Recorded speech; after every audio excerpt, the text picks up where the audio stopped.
It has been 11 months since the Hamas attack that killed 1,200 people and where hostages were taken. As South Africa, we have condemned this attack. In response, Israel embarked on an act of collective punishment in its assault on the people of Gaza. The torment of the people of Gaza continues unabated. More than 41,000 Palestinians have been killed. Homes, hospitals, churches, mosques, and schools lie destroyed. Famine and disease stalk the streets of Gaza. This cannot but shock our collective humanity. The violence the Palestinian people are being subjected to is a grim continuation of more than half a century of apartheid that has been perpetrated against Palestinians by Israel. We South Africans know what apartheid looks like. We lived through apartheid. We suffered and died under apartheid. We will not remain silent and watch as apartheid is perpetrated against others.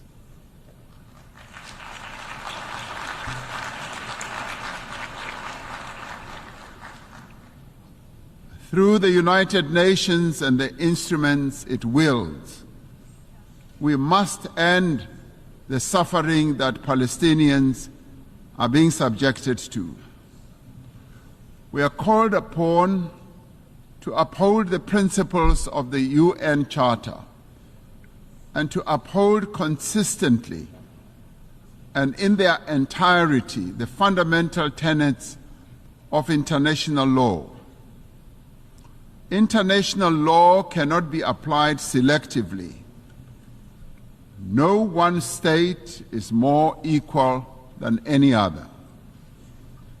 In December last year, South Africa approached the International Court of Justice, seeking an order to prevent Israel from committing genocide against the people of Gaza.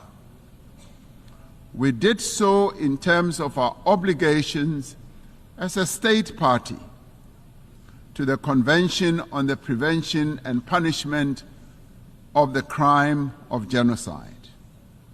As South Africa, we welcome the support that a number of countries have given to the case that we have launched at the ICJ. The ICJ's orders make it clear that there is a plausible case of genocide against the people of Gaza. They further make it clear that states must also act to prevent genocide by Israel and to ensure that they are not themselves party to the violation of the Genocide Convention by aiding or assisting in the commission of genocide. We reiterate our call for an immediate ceasefire and for the release of all hostages. The only lasting solution is the establishment of a Palestinian state, a state that will exist side by side with Israel, with East Jerusalem as its capital. Our moral conscience further demands that we exert every effort to bring peace also to other countries, especially the eastern part of the Democratic Republic of the Congo, to Sudan, to Ukraine, and other parts of the African continent.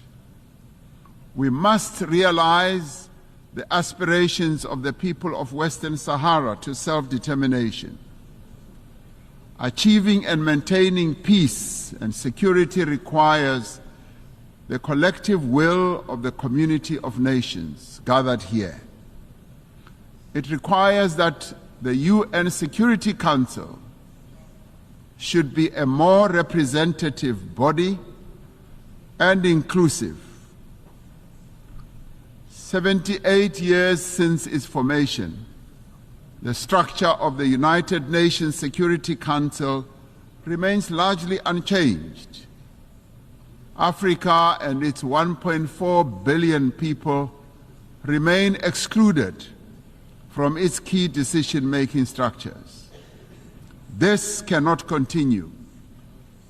The Security Council has not fulfilled its mandate to maintain international peace and security. The UN Security Council must be reformed as a matter of agency.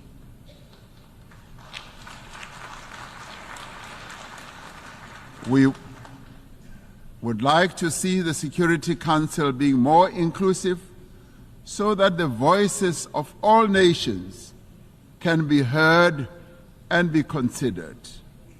It cannot remain an exclusive club of just 5 nations to the exclusion of the many nations in the world.